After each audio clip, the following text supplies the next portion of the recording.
Olympics में gold लाने वाले अरशद नदीम, जो इस वक्त पाकिस्तान का सबसे बड़ा फख्र है, क्या इसकी कहानी इतनी ही आसान थी? कैसे एक वेल्डर की दुकान से अरशद नदीम ओलंपिक्स तक पहुंचे? ये कहानी है उस नौजवान की जिसको बनना था मुल्क का फख्र। ये है एक ऐसे एथलीट की दास्तान जिसके पास ना वसाइल थे, ना सर पर किसी का हाथ। ये कहानी शुरू हुई जब मियां चन्नू के नवाही इलाके के एक इंतहाई गरीब घराने में अरशद नदीम पैदा हुए। अरशद नदीम का ताल्लुक एक लोकल मिडिल क्लास घराने से है। इनके घर के माली हालात इतने खराब थे कि अरशद नदीम को सिर्फ मिडिल के बाद ही अपनी पढ़ाई छोड़नी पड़ी।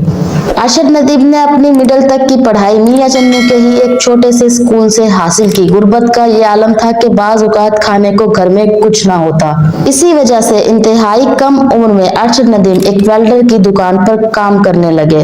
लेकिन अरशद के हाथ तो ज्वेलियन के लिए बने थे, तो कैसे मुमकिन था कि इनमें कोई दूसरी चीज थमाई जा सकती? अरशद नदीम के वालिद का नाम मोहम्मद अशरफ है, जो खुद एक मजदूर है। खैर, यहाँ से फास्ट फॉरवर्ड करते हैं और अरशद नदीम के एथलीट करियर पर चलते हैं। अरशद नदीम खेलने के इंतहाई शौकीन होने के साथ साथ एक अच्छे खिलाड़ी भी थे। यही वजह थी कि इनके भाई ने इनको इलाके के कोच से तरबियत दिलाई और ये वो पहला कदम था जो अरशद नदीम को एक बेहतरीन एथलीट बना सकता था।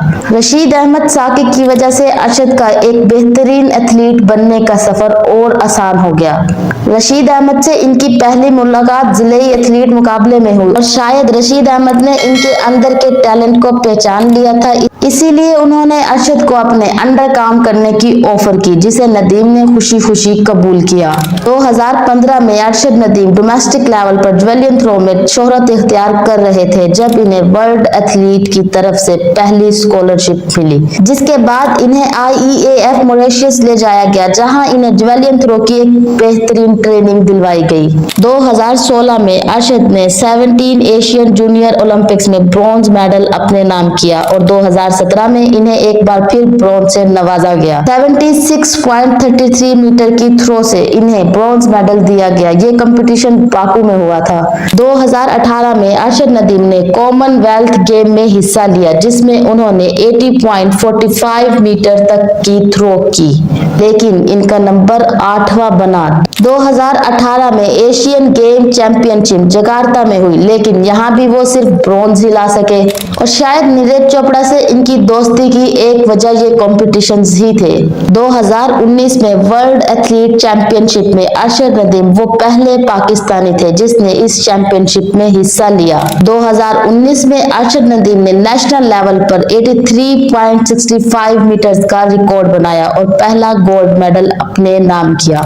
इसके साथ 2019 में नेपाल में 13 साउथ एशियन गेम्स में अरशद नदीम ने गोल्ड मेडल हासिल किया। साल 2020 में अरशद नदीम ने ओलंपिक्स में अपना पहला डेब्यू दिया। अरशद नदीम पाकिस्तान के पहले एथलीट थे जिसने ओलंपिक्स में क्वालिफाई किया था। 4 अगस्त 2021 को टोक्यो में मेंस ज्वेलियन थ्रो इवेंट में अरशद नदीम 5वें नंबर पर आए और यह सफर जारी रहा, कभी ब्रॉन्ज तो कभी गोल्ड की सूरत में। इसके अलावा वो 90 मीटर्स का रिकॉर्ड बनाने वाले पहले साउथ एशियन भी बने, लेकिन इस सफर में इन्हें बेशुमार इंजरीज और माली मसाइल का सामना रहा और फिर साल 2024 के पेरिस ओलंपिक्स में अरशद नदीम ने तारीख रकम कर दी, ऐसी कि कोई दूसरा ना कर पाया।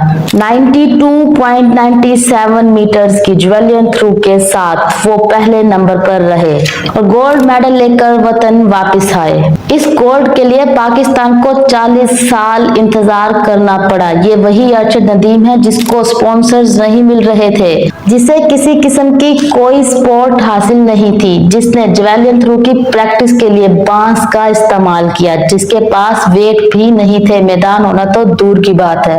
अरशद नदीम पाकिस्तान का ना सिर्फ फख्र है बल्कि एक बेहतरीन इंसान भी है। ये बात इनकी और नीरज चोपड़ा की दोस्ती से साबित हुई। और फिर माँ की मोहब्बत को कौन कैद कर सका है? इनके लिए तो कोई सरहद, कोई नस्ल बनी ही नहीं जो फर्क कर सके। इसका सबूत वो हिंदुस्तानी माँ है जिसने अरशद नदीम को गोल्ड लाने पर ना सिर्फ मुबारकबाद दी बल्कि कहा कि वो भी मेरा ही बेटा है। मेरी तरफ से और पाकिस्तान की तरफ से नीरज चोपड़ा को सिल्वर लाने पर बहुत मुबारकबाद। लेकिन अरशद नदीम को कमेंट सेक्शन में कांग्रेचुलेशंस कहना ना भूलिएगा।